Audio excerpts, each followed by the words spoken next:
যেহেতু কুরবানি একেবারে আমাদের সন্নিকটে, সো এই কুরবানি নিয়ে আমাদের মধ্যে অনেক ধরনের প্রশ্ন রয়েছে। খুব বেশি যে প্রশ্নটি করা হয়েছে সেটি হচ্ছে জানতে চাওয়া হয়েছে 7 ভাগে কুরবানি করা যাবে কিনা। এই ধরনের প্রশ্ন কিন্তু আমরা আগে শুনতাম না।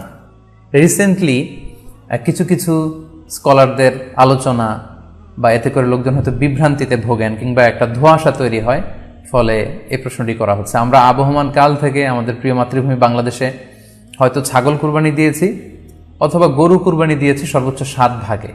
সো এটা আমাদের সবার কাছে জানা ছিল, এ নিয়ে আগে সংশয় ছিল না। ইদানিংকালে অনেকের মধ্যে এই বিষয়ে সংশয় জেগেছে। কেউ কেউ বলে থাকেন যে ভাগে যদি কুরবানি দেওয়া হয় 7 জনে মিলে, গরুতে বা মহিষে বা উটে, এই ভাগে কুরবানি হবে না, এটা অনেকে বলে থাকেন। এই কথাটি আসলে ঠিক নয়।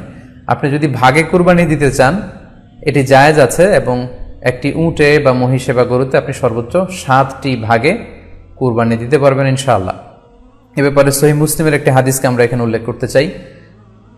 সাইয়েদনা জাবের রাদিয়াল্লাহু তাআলা আনহু থেকে বর্ণিত, তিনি বলেন, ক্বালা হাজাজনা মা রাসূলিল্লাহি সাল্লাল্লাহু আলাইহি ওয়াসাল্লাম, আমরা আল্লাহ রাসূল সাল্লাল্লাহু আলাইহি ওয়াসাল্লামের সাথে হজ করেছি। ফানাহারনাল বাঈরা আন সাবআ, সেখানে আমরা উট কুরবানি দিয়েছি 7 জনের পক্ষ থেকে। ওয়াল বাকারাতা আন সাবআ, আর আমরা সেখানে গরু কুরবানি দিয়েছি 7 জনের পক্ষ থেকে। খুব সুস্পষ্ট, একটি উটে ওনারা 7 জন অংশগ্রহণ করতেন, একটি গরুতে 7 জন অংশগ্রহণ করতেন।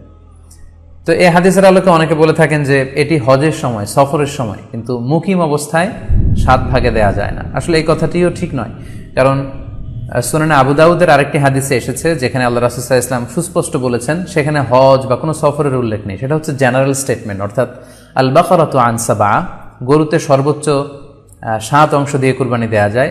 ওয়াল জাযুরু আন সাবআ, আর উটের ক্ষেত্রেও সর্বোচ্চ 7 অংশ দিয়ে কুরবানি দেয়া যায়। তো এই হাদিস, দ্বিতীয় যে হাদিসটি উল্লেখ করলাম, এটা হচ্ছে জেনারেল স্টেটমেন্ট। সেখানে সফর মুকিম কোনো কথা বলা হয়নি। ইন জেনারেলি বলা হয়েছে যে উটে 7 ভাগ দেয়া যায়, গরুতে 7 ভাগ দেয়া যায়। সো আমরা যারা ভাগে কুরবানি দিচ্ছি 7 জন মিলে একটি গরু, আপনারা নিঃসন্দেহে সানন্দ চিত্তে নিশ্চিন্তে কুরবানি দিতে পারেন। সহিহ হাদিসের আলোকে এটি সাব্যস্ত, এতে কোনো সমস্যা নেই ইনশাল্লাহ। তবে ভাগে কুরবানিতে কিংবা যৌথ কুরবানিতে কয়েকটি বিষয় আমাদেরকে খেয়াল রাখতে হবে। নাম্বার 1 হচ্ছে নিয়ত।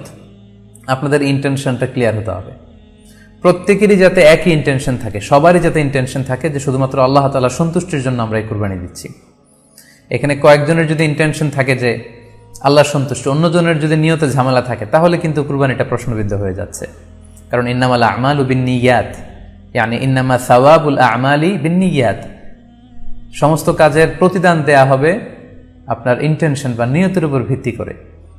সো এজন্য যারা খুব বেশি মুখলেস, খুব বেশি মুত্তাকি, তারা অনেক সময় যৌথ কুরবানি দিতে চান না। তাদের সামর্থ্য না থাকলে ছোট একটা ছাগল দিয়ে তারা একাকি কুরবানি দিতে চান। এটা safe, he want to be in the safer side. কারণ যৌথ কুরবানি দিতে দিতে যে কার মনে কি চিন্তা, কার মনে কি নিয়ত, আমরা কিন্তু কিছু জানি না। সো যদি যৌথ কুরবানি দেন, কুরবানির আগে সবাইকে এটা কনসার্ন করে দেয়, রিমাইন্ডার দেয়া যে ভাই আমাদের কুরবানিটা হবে শুধুমাত্র কেবলমাত্র আল্লাহ তাআলা সন্তুষ্টির জন্য, অন্য কোনো নিয়ত যেন না থাকে, তাহলে কিন্তু আমাদের কুরবানি বরবাদ হয়ে যাবে। এটা হচ্ছে প্রথম কনসার্ন।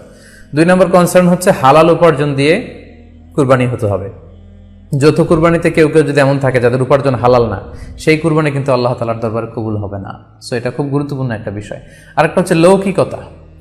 লৌকিকতা যদি থাকে তাহলেও কুরবানি কবুল হবে না। যৌথ কুরবানিতে কারো যদি এটা থাকে যে আমার গরুটা সবচেয়ে বড়, আমাদের গরুটা এলাকার সবচেয়ে বড় গরু, এবং সবাইকে বলে বেড়াচ্ছে যে এইবারের গরুটা সবচেয়ে বড় হয়েছে, আমার চেয়ে বড় গরু কেউ দিতে পারে না এই এলাকায়। তো এই জাতীয় যদি লৌকিকতা প্রবণতা কারোর মধ্যে থাকে, তাহলেও কিন্তু তার কুরবানি কবুল হবে না। সো যৌথ কুরবানি যদি আপনারা দিতে চান, এই বিষয়গুলো আমাদেরকে খেয়াল রাখতে হবে।